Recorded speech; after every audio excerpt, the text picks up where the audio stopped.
भी कर लेता हूँ।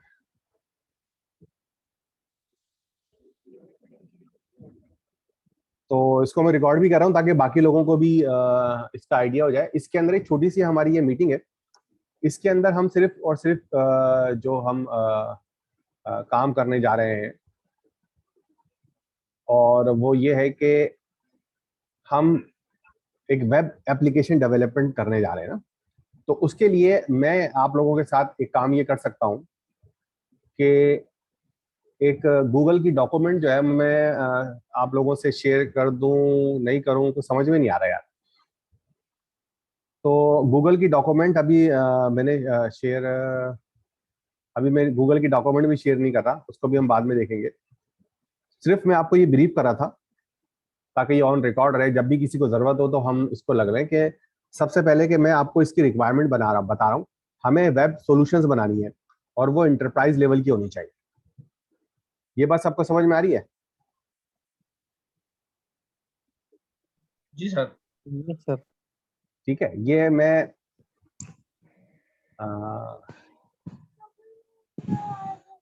अपनी स्क्रीन भी शेयर कर देता हूं ताकि कुछ लिख विख लें और याद आ जाए। मैं इसको फिर इसकी डिस्क्रिप्शन में जी ही डाल सर। दूंगा इस वीडियो की। अच्छा, वीडियो बनाने का जो मकसद है, पहले भी मैंने आप लोगों को शायद बताया था कि इस वीडियो बनाने का मकसद और यूट्यूब चैनल बनाने का मकसद और व्हाट्सएप की ग्रुप बनाने का मकसद ये है कि हम एक दूसरे के साथ मिलकर काम करें। उससे फायदा ही होता है कि आप अच्छा काम कर लेते हैं। मिसाल के तौर पर मैं आपको सबको अलग अलग एक काम बताता हूं कि भाई हमें जो है वो यूजर स्टेशन एंड अथोराइजेशन,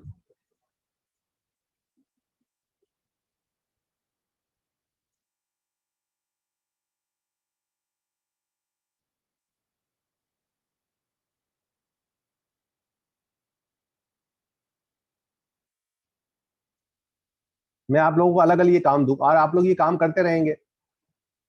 और हो सकता है कोई बहुत अच्छा कर ले और हो सकता है कोई बहुत अच्छा ना करे। तो आप सिचुएशन में आप सब लोगों को एक जगह पे लाने का सिर्फ सिर्फ मकसद ये है कि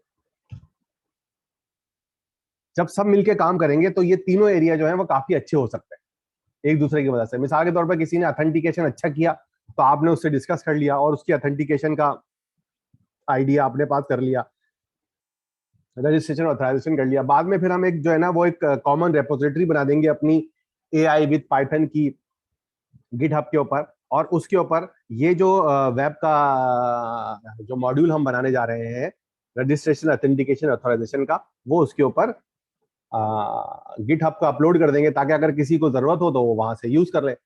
और अगर कोई हमारी हेल्प लेना चाहे तो हमसे हेल्प ले ले, और अगर कुछ पैसे देना चाहे तो वो पैसे भी दे दे। नॉर्मली तौर पर ऐसा अजीब सा लगता है कि यार हम अपना काम करें और वो ओपन सोर्स कर दें तो बड़ा अजीब सा लगता है। लेकिन अगर आप लोग खुद भी देखा होगा कि बहुत सारी चीजें जो इस वक्त ओपन सोर्स बनी हुई है वो बहुत जल्दी और बहुत अच्छी इवॉल्व होती है और उनके वो फिर पैसे भी कमाने लगती है। उसकी एग्जांपल जो है वो एनाकोंडा है। एनाकोंडा वाले अपनी जो रेपोजिटरी है वो अ, लोगों को ओपन सोर्स करते हैं, लेकिन अब उनका जो इंटरप्राइज मॉडल है जिसमें वो सपोर्ट दे रहे होते हैं तो उस सपोर्ट के वो पैसे ले रहे होते हैं। लिनक्स इसकी एग्जांपल है, पाइथन इसकी एग्जांपल है। मतलब अगर आपको पाइथन की प्रोग्रामिंग आती है और वो जिन लोगों ने पाइथन बनाई दी है वो प्रोग्रामर्स हैं, तो उनको जब कोई कंपनी जो है वो सपोर्ट लेना चाहती है तो वो बोलती है ठीक है यार, आप तो पाइथन के डेवलपर हो, आप पाइथन के ऊपर ही काम करते हो, आपको पाइथन की सब चीजें पता है, तो आप जो है वो पाइथन का जो है ना वो हमें सपोर्ट दे दो इंटरप्राइज लेवल की।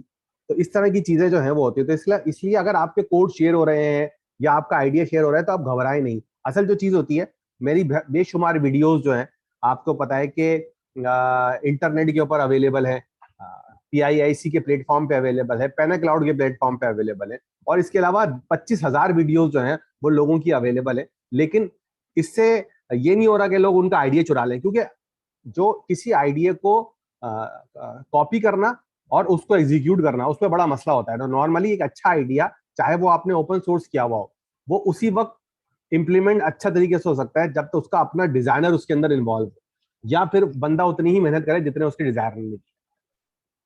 ये वाली बात समझ में आ रही है? इसके ऊपर मैं आपकी राय लेना चाहूंगा, तो आप लोग राय दें। 1 मिनट का, मैं 1 मिनट आ रहा हूँ।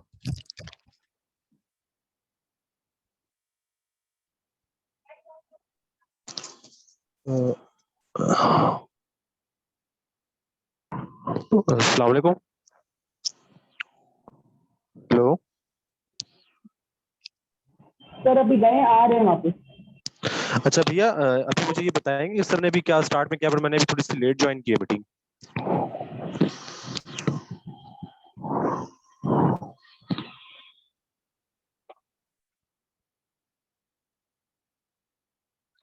अच्छा, मैं आ गया हूँ। हसन, कुछ पूछ रहे थे आप? तो सर मैं ये पूछ रहा सर, काइंडली मुझे क्योंकि मीटिंग लेट ज्वाइन की है, मुझे समझ में आपने स्टार्ट में क्या ये अच्छा, नाइन तुम्हें लिखी हुई है। स्क्रीन नजर आ रही है? जी जी सर, नजर आ रही है स्क्रीन। ये हाँ येलो ऑरेंज कलर किया हुआ है, आई थिंक ऑथराइजेशन लिखी हुई है यहाँ पर। हाँ, सर उससे ये पहले थोड़ा सा मुझे रजिस्ट्रेशन और ऑथराइजेशन और ये सब नजर आ रहा है आपको? जी जी सर, ये कोई नजर आ लाइन रहा है देखो, मुझे। मैं आप एक देखो यार, मैं जो हूं ना वो एक डेटा एक्सपर्ट हूँ, लेकिन मैं एक जी सर। सॉफ्टवेयर कंपनी में ही नौकरी करता हूँ। ठीक है? जी जी सर। बहुत सारी चीजों के ऊपर मेरा अपना पर्सनल हैंड्स ऑन है। मैं लोगों को बताता नहीं हूँ, मैं जरा ग्राउंड टू अर्थ रहना चाहता हूँ, कि जिसके अंदर मैं लोगों के कोड रिव्यू कर रहा होता हूँ, जो डेटा सेंट्रिक एप्लीकेशन है उसकी मैं डेवलपमेंट कर रहा होता हूँ। ये सब चीजें ना सिर्फ मैंने खुद कई मर्तबा की हुई है, बल्कि मेरे सामने बेशुमार मर्तबा गुजरी है। हम सब ये जानते हैं कि कोई भी एप्लीकेशन हो, चाहे वो वेब एप्लीकेशन हो या मोबाइल एप्लीकेशन हो, इन तीनों चीजों के बगैर नहीं हो सकती। राइट और रॉन्ग? राइट है सर। आजम खान, आप क्या कहते हो? सर राइट है ये। कोई और इसके ऊपर? अब हमें एक वेब एप्लीकेशन बनानी है, तो मैं उसकी सबसे important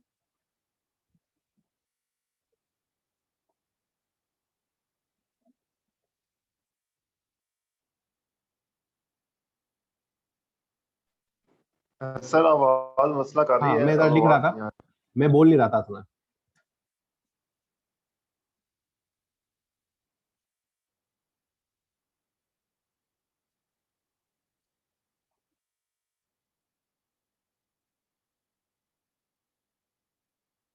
enterprise application, it is a must have, plus more measures for security and safety, like two-way authentication or single sign on। Measures की स्पेलिंग मेरे ख्याल से मैंने सही लिख दी है। अच्छा, अब इसके अंदर देखो, ये जो मैंने ब्रैकेट में जो चीजें लिखी हुई हैं, इसको मैं स्टार कर देता हूं ताकि आपको याद रहे। ये बताओ कि इससे इस पे किसी को कोई एतराज है तो बताए। No sir. सर, कोई इसका मतलब एतराज नहीं। इसका मतलब ये हुआ कि अगर आप कोई एक बड़ी एप्लीकेशन डेवलपर बनना चाहते हैं, तो क्या इसके बगैर बन सकते हैं? नो सर, इनके बगैर सर एप्लीकेशन हमारी नहीं बन सकती। सही है ना? अब अगर फर्ज करो, मैं आपको और लिमिट करता हूं, मैं कहता हूं यार आप एआई डेवलपर हो और आपको एआई की एक एपीआई बनानी है, तो क्या आप एआई की एपीआई जो है ना, वो बेयर एक्सेसिबल बनाओगे या ग्लोबल एक्सेसिबल बनाओगे? मुझे नहीं पता उसके लिए सही लफ्ज क्या है। मतलब उसमें भी आपको ऑथेंटिकेशन, अथोराइजेशन और रजिस्ट्रेशन और इस तरह की चीजों की जरूरत तो पड़ेगी ना। इवन अगर वो एज अ मॉड्यूल भी इस्तेमाल हो रही है, यानी एक बड़ी एप्लीकेशन का हिस्सा भी बन रही है, तो आपका जो मॉड्यूल है, अगर आपने एपीआई बनाई है, तो आपकी एपीआई जो है वो किसी ना किसी तरीके से डायरेक्ट नहीं तो इनडायरेक्ट, ये मैं लिख भी देता हूं। Even if you are making only AI model prediction API, then you need, इसको मैं लिख देता हूँ .1 #1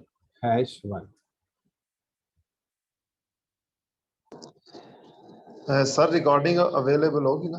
हाँ, मैं इसको रिकॉर्ड करके इसके अपने चैनल के ऊपर डाल दूंगा, जो हमारा कम्युनिटी चैनल है AI with Python। आप लोग इतने सारे लोग हैं यार, लेकिन वहाँ पे सब्सक्राइबर सिर्फ 190 है, जबकि जो है वो हमारे ग्रुप के अंदर जो है वो 400-500 लोग हैं इधर उधर, लेकिन ये कि सब्सक्राइब नहीं है। कम से कम यार 1000 सब्सक्राइबर और 4000 घंटे तो होने चाहिए ना, ताकि जो लोग इसके अंदर अपनी वीडियो अपलोड कर रहे हैं उनको कुछ पैसे वैसे मिलने शुरू हो जाए, तो थोड़ा सा और मोटिवेशन हो जाएगा। तो आप लोग जरा प्लीज आपको सब्सक्राइब करें। और इसके अंदर एक डेटा एनालिसिस के नाम से भी कुछ वीडियोस हैं, और कुछ लोग अगर कोई वीडियो बनाना चाहते हैं बेसिक लेवल की, एक दो लोगों ने बेसिक लेवल की वीडियो बनाएंगी, लेकिन वो क्या कर रहे हैं, आपको अपने चैनल के ऊपर डाल रहे हैं। मैं उनसे यही दरखास्त करता हूं कि भाई आप लोग इस AI विद पाइथन वाली कम्युनिटी वाले के वेबसाइट पर यूट्यूब पे डाल दें, ताकि अब जैसे मिसाल के तौर पे मेरे पास बंदा आता है कि सर मुझे पाइथन की बेसिक्स चाहिए, तो मैं उसको बोलूंगा यार आप ये वाली वीडियो देख लो। अब उस वीडियो के अगर जितने भी अगर कुछ पैसे वैसे होंगे तो वो उस बंदे को हम दे दिया करेंगे जिसने वो वीडियो बनाई हुई होगी। जैसे एक टीवी चैनल होता है, उसमें ये होता है ना, हर आदमी अपना प्रोग्राम करता है, अपने पैसे लेता है। जी सर बिल्कुल ठीक है, तो सर इसका लिंक आप ग्रुप में शेयर कर दीजिए। हाँ बिल्कुल, इसको आप सब्सक्राइब कर लें ताकि आपको जो जो हमें, मेरी कोशिश होती है, अब मैंने ये आइडिया किया कि हम जो भी चीजें करते हैं मैं उस पर डाल देता हूँ, ताकि आपको कभी भी रेफरेंस के तौर पर याद नहीं रहे तो वहां पे जाके देख लें आप। सही है ना, मुझे बार बार बताने नहीं पड़ता। अब ये डिस्क्रिप्शन भी मैं उसके अंदर वीडियो में डाल दूंगा, तो मुझे भी बताना आसान रह जाती कि यार देखो उस वीडियो में जाओगे, नीचे डिस्क्रिप्शन के अंदर जो है ना वो डिटेल भी आ रही होगी जो हमने मीटिंग में डिस्कस किया, तो वहां पे देख लेना। तो जो ये बाद में वीडियो देखेगा वो जाकर डिस्क्रिप्शन में जाकर देखेगा और ये कर लेगा, अगर उसने पूरी वीडियो देख ली तो। एनीवे, तो मैं आप लोगों से ये भी दरखास्त करूंगा कि अगर आप कोई वीडियो देख रहे हो तो आप वीडियो को छोटा छोटा ना देखें, बल्कि आप उसकी स्पीड बढ़ा दें, उसकी स्पीड 2.0 पे कर दें, ताकि कम से कम पूरी वीडियो तो देख लेना।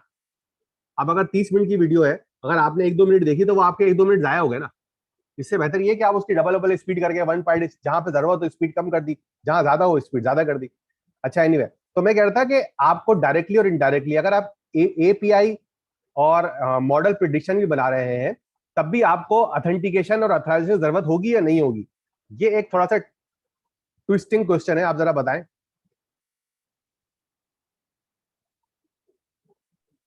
सर तब भी हमें जरूरत पड़ेगी इसकी, हमें ऑथराइजेशन की और ऑथेंटिकेशन की। वजह? सर इसकी वजह ये है क्योंकि जब भी कोई दूसरा पर्सन उसे एक्सेस करने की कोशिश करेगा तो वो उसकी ऑथराइजेशन और ऑथेंटिकेशन जो है, क्या ये वही पर्सन है या नहीं है हमारे पास। सही बात है, इवन अगर मैं फ्री में भी दे रहा हूं तो मुझे इस बात का ख्याल रखना है कि यार मेरी जो यूजर जो है वो कोई ऐसा तो नहीं कोई मेरे पास तफरी के अंदर इसके ऊपर डिनाइल ऑफ सर्विस अटैक कर दे, वो एक लूप चलाकर API कॉल करता रहे। तो मैंने यहाँ पे इसलिए डायरेक्टली और इनडायरेक्टली लिखा हुआ है कि आपको आपकी जो वेबसाइट है कुड बी हैक्ड, और एटलीस्ट वो हैक करके कुछ नहीं कर पा रहा, मिसाल के तौर पर, क्योंकि वो आपको मॉडल है वो प्रिडिक्शन ही करता है, लेकिन वो कम से कम अटैक तो कर सकता है ना।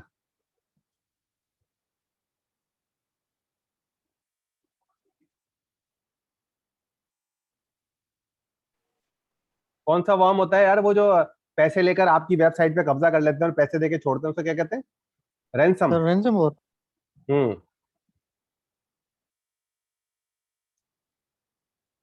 अब कोई बंदा बोले यार मैं आपकी API के ऊपर कब्जा करके बैठ गया हूं, जब तक आप मुझे पैसे नहीं दोगे मैं आपकी API को रिलीज नहीं करूंगा। अब अगर आपका मॉडल जो है वो आपके लिए इंपॉर्टेंट है, इत्तेफाक से आपने बैकअप वैकअप नहीं बनाया हुआ है, तो आप जो है वो उसके ऊपर, तो ये एक इस तरह की चीजें हो सकती है ना। तो अगर आप API बना रहे हैं जो कि किसी बड़ी एप्लीकेशन का हिस्सा है, उसको भी आप एक्सपोज नहीं कर सकते।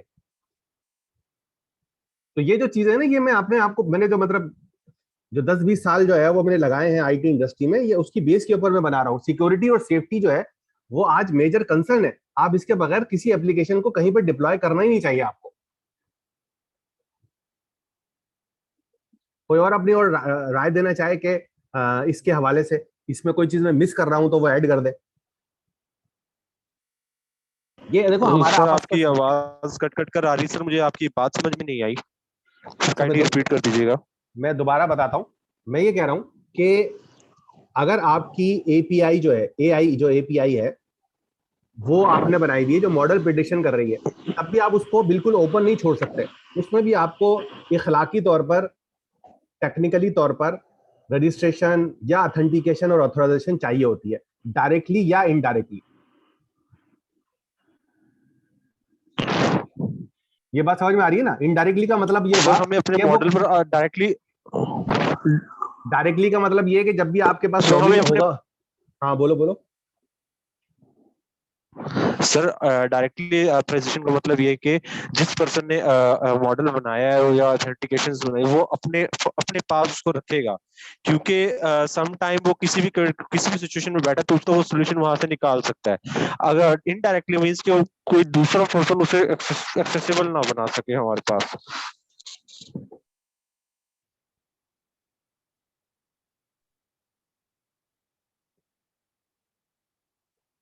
अच्छा अच्छा, आजम जो है वो दोबारा लॉगिन हुए हैं, तो वो मैं अब होस्ट खत्म हो गया हूँ तो मैं अपनी स्क्रीन शेयर नहीं कर पा रहा हूँ। जी सर, मैं दोबारा बना देता हाँ, आप मुझे को होस्ट बना दें अगर होस्ट का मसला है, और उसमें आपने जो है ना स्क्रीन डिसेबल की हुई है, तो स्क्रीन शेयरिंग जो है वो डिसेबल हो गई है। हूँ।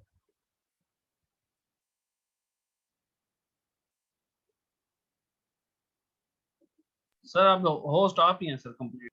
ठीक है, सही है। अच्छा, तो मैं आप लोगों को ये बता रहा था, बिल्कुल सही आपने कहा कि यार हमें एक तो यानी कि अगर मैं अपनी इंडिपेंडेंट एपीआई बना रहा हूं तो उसमें मुझे जो है ना कोई रजिस्ट्रेशन मैकेनिज्म डालना पड़ेगा। अगर कोई दूसरा सॉफ्टवेयर भी मुझसे कनेक्ट होगा तो पहले वो मुझे पासवर्ड और यूजर आईडी या कोई टोकन या कोई और अथेंटिकेशन सिस्टम, कोई की, इस तरह की कनेक्टिविटी देगा। इसके बगैर वो मुझसे अथेंटिकेट नहीं कर सकता। तो मैं बिल्कुल एक्सपोज नहीं कर सकता एपीआई को। तो ये तो खैर एपीआई की बात थी, लेकिन अगर हम जो है वो बात कर रहे हैं वेब एप्लीकेशन की, तो अब तो ये फिर ये वाली चीज जरूरी हो जाती है ना। तो मैं आप लोगों को ये बताना चाह रहा था कि ये चीज कितनी जरूरी है। इसी के लिए जो है मैंने जो है वो आप लोगों को कहा, सबसे पहला काम यही दिया हुआ है कि आप जो है ना, जो टास्क नंबर 1 है हमारी,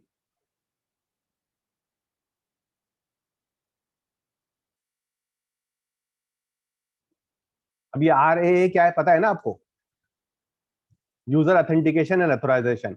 अब अथेंटिकेशन और अथोराइजेशन के का फर्क सबको पता है, या मैं जो हूं वो थोड़ा सा डिस्क्राइब करूं? किस चीज को पता है? अपना कोई फीडबैक दे दे ताकि मुझे आइडिया हो जाए कि आप लोग कहां पर है ना।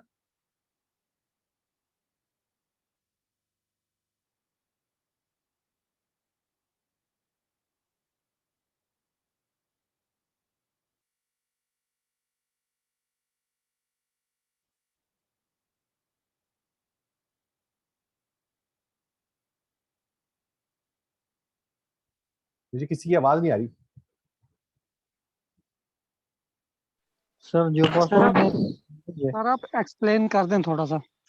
अच्छा देखो, अथेंटिकेशन का मतलब है कि आपने यूजर का पासवर्ड वासवर्ड जो है,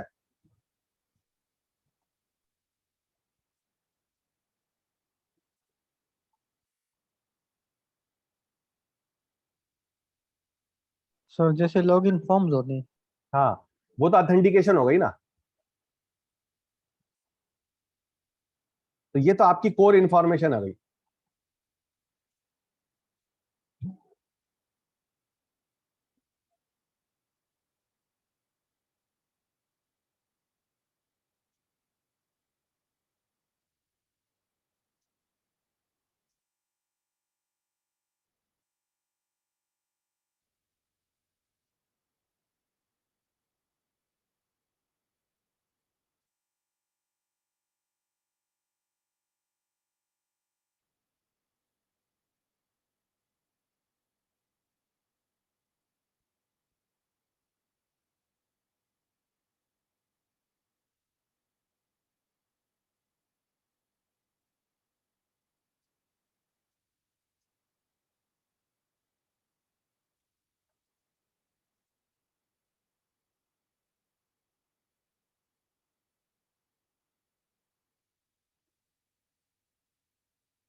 अच्छा, मैं जब ये मीटिंग खत्म हो जाएगी बल्कि इससे पहले मैं एक नई मीटिंग स्टार्ट करके आप लोगों के साथ वो शेयर कर देता हूँ, या मेरे ख्याल से हम 10 मिनट में मीटिंग खत्म ही कर सकते हैं, है ना? तो फिर बाद में कल डिस्कस कर लेंगे। तो हमारे पास अब तो ये सब चीजें हमारी तो हैं ऑथेंटिकेशन की। ऑथोराइजेशन का मतलब ये हुआ कि मैंने अगर आपने पूरी एप्लीकेशन बनाई हुई है तो किस यूजर को किस के ऊपर एक्सेस है या किस पे नहीं है। मिसाल के तौर पर सेल्स वाले को फाइनेंस डेटा को अपडेट करने का या एचआर डेटा को अपडेट करने का राइट्स नहीं होना चाहिए। किस यूजर के पास किसका राइट्स है? जो मैनेजर है उसके पास अपनी पूरी टीम का डेटा देखने का राइट्स हो, लेकिन जो इंडिविजुअल है उसके पास दूसरे लोगों का डेटा देखने का राइट्स ना हो। तो इन सब चीजों को हम क्या कहते हैं? ऑथोराइजेशन कहते हैं। तो आप जब ये काम करने जाएंगे तो अभी हम फिलवक जो वेब पेज बना रहे हैं उसके अंदर इन दो चीजों को हम कैप्चर कर रहे हैं, यूजर रजिस्ट्रेशन और यूजर ऑथेंटिकेशन। ठीक है, और इसके लिए हम जो है वो CSS बेस्ड जो है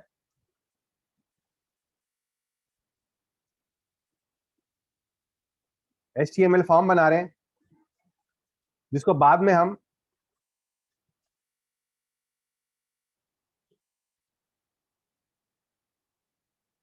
फ्रेमवर्क पे मूव कर देंगे। ठीक है, यहां तक मैंने अपना बात एंड कर दी है, आपको समझ में आ गई होगी बात। अब आप सवाल कर सकते हैं, ये जब तक आप सवाल कर सकते हैं जब तक हमारी मीटिंग एंड नहीं हो रही। जब हमारी मीटिंग एंड हो जाएगी तो फिर हम कल परसों तो मैं बिजी हूँ, लेकिन ये है कि मंडे को एक और मीटिंग रख लेंगे। सवाल हो तो कर लें। सर मैं ये रिक्वेस्ट करना चाह रहा था कि जो एक एडमिन लॉगिन हो जाएगा ना सर, तो वो जो इसकी ऑथेंटिकेशन या ऑथराइजेशन है ना, तो सारे वही एडमिन के पास राइट्स वगैरह हम प्रोवाइड कर देंगे ना। तो अगर वो एज एडमिन लॉगिन होगा तो उसके पास सारे राइट्स होंगे। नहीं तो बिल्कुल, जो अदर ये चीज रोल में आ गई ना कि स्पेशल बड़ा अच्छा आपने कि मैं यहाँ पे लिख देता हूँ।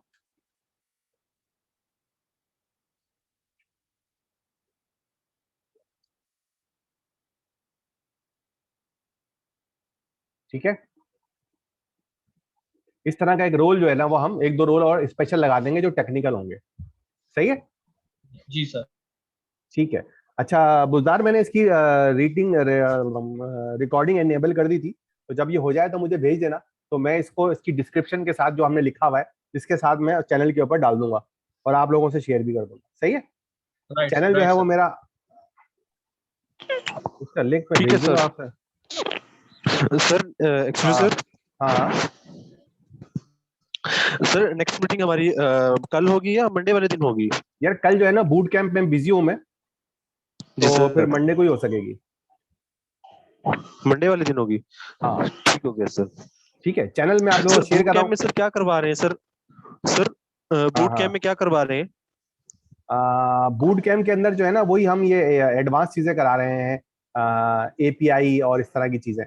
कल जो है वो इसके अंदर जो है वो हम CD के क्लाउड डेवलपमेंट किट जो है ना वो हम जी सर, क्लाउड डेवलपमेंट किट पे काम कर रहे हैं। ठीक हो गया जिसको सर, मैंने सुबह बताया भी था, शायद ठीक हो गया कल वाली मीटिंग में मैंने बताया भी था कि क्लाउड डेवलपमेंट का मतलब है कि मैं जो अपने स्टांस वगैरह क्रिएट करता हूँ वो भी मैं पाइथन के अंदर से ही कर लूंगा, मुझे वहां पे जाके GUI पे कुछ नहीं करना। ठीक हो गया सर, ठीक है, और कोई सवाल? ठीक हो गया सर। बस सर यही तक था। ठीक है सर, तो फिर हम इस मीटिंग को एंड करते हैं। इसको कोई और मसला हो तो आप व्हाट्सएप के ऊपर, और अगर जरूरत हो तो हम डिस्कॉर्ड के ऊपर भी ग्रुप बना सकते हैं, तो डिस्कॉर्ड का भी ग्रुप बना देता हूँ, वहां पर हम ये चीजों को डिस्कस कर लेंगे। ठीक है, थैंक यू सर। तो डिस्कॉर्ड पे बनाने का फायदा ये Thank you, होगा कि sir. व्हाट्सएप के ऊपर आजकल बहुत सारे मैसेजेस आ रहे होंगे सबके ऊपर, तो घर वाले परेशान होंगे, तो कुछ चीजें हम डिस्कॉर्ड पे मूव कर दें तो ज्यादा बेहतर है। व्हाट्सएप के ऊपर भी काम करते रहेंगे, ठीक हो- डिस्कॉर्ड पे भी करते हैं। ठीक है, ओके। ठीक है सर। सर मेरा एक ओके, सवाल है। हाँ हाँ बोलो। सर मेरा सवाल ये है कि अब मतलब ग्रुप में 150 या इससे भी अबाव स्टूडेंट्स आ चुके हैं और वो सारे ये चीज़ें सीखना चाहते हैं, लेकिन मेरा इशू ये है कि मुझे इन चीज़ों का ज़्यादा आइडिया नहीं है, तो मैं इन्हें किस तरह हैंडल करूँ? भाई देखो, आप तो ये छोड़ दोगे, उसमें 150 लोग हैं या 50 लाख लोग हैं, आपको ये काम मिला हुआ, ये काम कर दो बस, और ग्रुप पे शेयर कर दो। सर इसके लिए मटेरियल या कोई गाइडेंस या इस तरह का कोई डेटा वगैरह? तुम्हें HTML नहीं आती क्या? सर HTML का आइडिया है सर। CSS का भी आइडिया है? CSS कम आती है लेकिन HTML ज्यादा आती है। हाँ, तो थोड़ी तुम्हें कम आती है तो उसको ज्यादा कर लो, लेकिन तुम एक फॉर्म बनाओ जिसमें CSS भी हो और HTML भी हो, और वो ठीक है थीम सर। बेस्ड हो। थीम बेस्ड का मतलब ये होता है कि आप अपनी CSS ऐसी बनाते हैं जिसके अंदर आप जाके लिखते हैं कि किस तरह की फील्ड के ऊपर क्या चीज अप्लाई होगी। आप फील्ड में जाकर किसी इंडिविजुअल HTML के टैग में जाकर चेंज नहीं करते, ताकि अगर मैं CSS चेंज करूं तो हर चीज चेंज हो जाए। सर मैं ठीक हो कुछ गया। रिक्वेस्ट करना चाह रहा था। हाँ हाँ बोलो। सर वो जो लड़का आज वीडियो जिसने बनाई थी सर, ठीक है जी, तो उस लड़के को जो है ना मैं रिक्वेस्ट बेस पे कहता हूँ कि वो एक जो है ना मीटिंग हम अरेंज करेंगे लड़के कुछ मिल के ना, कौन सी तो वीडियो? Daily base. सर एक लड़के ने आज उसी ग्रुप में वीडियो एक सेंड की थी, उसने बनाया था ना वो CSS में काफी सारा कुछ बना के आपको दिखाया था, शायद आपने देखा नहीं है मेरे ख्याल में। ठीक है, मैं देख लेता हूँ अभी, फिर जी मैं जी, उसको देख लूंगा। मैं टैग कर देता हूँ सर अभी आपको, लेकिन देखो वो चेक। वीडियोस तो ऐसी बहुत सारी मिल जाएंगी, आपको बस काम करना सर है मैं ना। मैं ये चाह रहा था कि उस लड़के को ना हम इसमें अपने ग्रुप में इनवाइट करके ना उसको कहेंगे कि अभी आप बनाना स्टार्ट करें, तो हम सारे मिलके यानी कि ऑनलाइन बैठ के ना, तो सारे इकट्ठी कोडिंग करके जिस तरह बेशक डेली का 1 नहीं घंटा देखो, लगाए ना। ये हमारे इस ग्रुप का पर्पस है नहीं ना। हम ये कर सकते हैं कि उसको बोले भाई तू अपनी वीडियो बनाकर अपनी कन्वीनियंस के हिसाब से शेयर कर दो, लेकिन ये कि आप उससे बात कर लीजिएगा, मुझे कोई एतराज नहीं है। आप अपने हम बात कर सकते हैं किससे भी, लेकिन बेस्ट ये जी है कि सर यार बस। देखो, मैं ये चाहता हूँ हसन, कि हम जो है ना सेल्फ लर्निंग की तरफ जाएं। ये जो होती है ना ये लर्निंग, ये इसके ऊपर नेक्स्ट लेवल पे आना चाहिए आप लोग। जी सर बिल्कुल, वही मैं आपसे इजाजत लेना चाह रहा था कि हम 2-4 लड़के अगर इकट्ठा मिलके काम करें, एक दूसरे से सीख भी लेंगे, काम भी हो जाएगा। देखो काम करना तो बड़ा आसान है। मैं वो वाली वीडियो खुद भी बना के आप लोगों के साथ शेयर कर दूंगा, अगर आप लोगों को इतनी परेशानी है कि CSS और HTML, लेकिन काम तो करना है ना। वैसे मेरे ख्याल है कि आपको उन वीडियो की भी जरूरत नहीं है, आप सिर्फ इंटरनेट पे सर्च करेंगे तो ये सब नजर आ जाएगी ना। जी सर सर मेरा एक क्वेश्चन है। हम्म। सर आपने बोला था ऑथेंटिकेशन और जो ऑथराइजेशन है, इसके लिए हम जब गिटहब पे कोड डालते हैं, अपनी API को बना के गिटहब पे कोड डालते हैं, तो उसके लिए भी हमें ये दोनों चीजें चाहिए होती हैं, और वहाँ पे हम कैसे इसको यूज करेंगे फिर? नहीं, गिटहब पे कोड डालने के लिए तो कोई मसला ही नहीं है ना, वो तो एक अलग प्रोसेस है। अगर आप PIIC के स्टूडेंट हैं क्या? जी सर मैं हूँ तो IoT फिर का तो स्टूडेंट। आपने वो गिटहब के ऊपर सारी चीजें पोर्टल की वीडियोस में देखी होंगी ना, और किताब भी ये पढ़ी सर हुई वो होगी। देखिए, वो सर देखिए, लेकिन मेरा सिर्फ एक क्वेश्चन था कि जैसे हम किसी वेबसाइट को हम उस पर मतलब CICD जो वो हम बनाते हैं, उसके थ्रू हम जो वेबसाइट को सर्च के ऊपर अभी अभी जैसे अभी आप हमने CICD पे मत जाए ना। देखिए बहुत सारी चीजें इकट्ठी लेके चलेंगे ना, फंस जाएंगे। मैंने इसीलिए आप लोगों से बैकएंड हटा दिया, मैंने आप लोगों से जो है वो फ्रेमवर्क हटा दिया। मैं आपको सिर्फ बेसिक चीजें की, अभी सिर्फ आप ये यूजर रजिस्ट्रेशन फॉर्म बनाए जिसके अंदर आप CSS और HTML यूज करें, अभी बाकी सब चीजें भूल जाए। ओके सर थीम बेस्ड पे थोड़ा सा एक्सप्लेन कर दें प्लीज। थीम बेस का मतलब ये होता है, मैं इसकी अलग से, अगर ये बीटी खत्म भी होगी तो इसकी वीडियो शेयर कर दूंगा आप लोगों से। थीम बेस का मतलब ये होता है कि आपने CSS के अंदर 2 तरीके होते हैं, स्टाइल शीट कहते हैं। तो उसमें होता है कि मैं किसी भी HTML की जो टैग है, जैसे मिसाल के तौर पर टेक्स्ट बॉक्स है, टेक्स्ट बॉक्स के अंदर जाकर ये बता सकता हूं कि इस टेक्स्ट बॉक्स की लेंथ कितनी होगी, इसका कलर कौन सा होगा, इसके अंदर फॉन्ट का कलर क्या होगा, मैं ये जाके बता सकता हूँ। और ये बात मैं अलग एक स्टाइल शीट में बता सकता हूँ कि भाई कोई भी जो टेक्स्ट बॉक्स है उसका कलर क्या होगा। और मैं ये भी बता सकता हूँ कि भाई मेरे 2 टाइप के टेक्स्ट बॉक्स हैं, एक है जिनके अंदर डेटा डालना मैंडेटरी है, और एक है जिनमें डेटा डालना ऑप्शनल है। तो जो मैंडेटरी होंगे उनके अंदर टेक्स्ट का कलर क्या होगा, और जो ऑप्शनल होंगे उनमें क्या होगा। ये सारी चीजें मैं अपनी CSS कैस्केडिंग स्टाइल शीट के अंदर लिखता हूँ। मैं जो है वो अपने HTML के अंदर कोई स्टाइल नहीं बता रहा होता हूँ, मैं कलर नहीं बता रहा होता हूँ, मैं कुछ भी नहीं बता रहा होता हूँ। सिर्फ मैक्सिमम ये बताता हूँ कि ये जो HTML का फील्ड है इसकी क्लास कौन सी है। तो वो जब क्लास आती है तो वो CSS में जाके देखता है भाई इसकी कौन सी क्लास है, और वो उसमें जाकर जो है ना वो उसके हिसाब से कलर वलर एडजस्ट कर देता है। उससे 2 फायदे होते हैं, एक तो मुझे इंडिविजुअल आइटम पे काम नहीं करना पड़ता, दूसरी बात ये कि मुझे लगता है कि यार मेरा जो है ना वो किसी जगह पर कलर स्कीम सही नहीं है, तो मैं CSS में कलर स्कीम करता हूँ, उसका इम्पैक्ट हर पेज के ऊपर आ जाता है। तो मुझे तो इस कलर स्कीम को आगे भी लेके जाना है ना, हो सकता है मैं आगे जितने भी फॉर्म बनाऊं उसमें यही वाली CSS इस्तेमाल कर लूं। तो बताने का